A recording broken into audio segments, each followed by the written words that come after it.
কোনো দ্রব্যের উপর পরপর দুবার 20% ও 10% লাভ হলে তুল্য লাভ কত? মাত্র 10 থেকে 15 সেকেন্ডের মধ্যে অঙ্কটি সমাধান করব। চলুন দেখে নেওয়া যাক। তুল্য লাভ সমান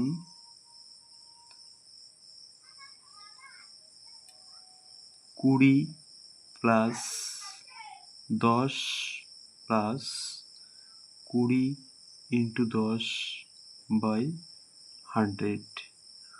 উপরের দুটি শূন্য নিচের দুটি শূন্য কেটে দেব, তাহলে কত পাবো? চলুন দেখে নেওয়া যাক।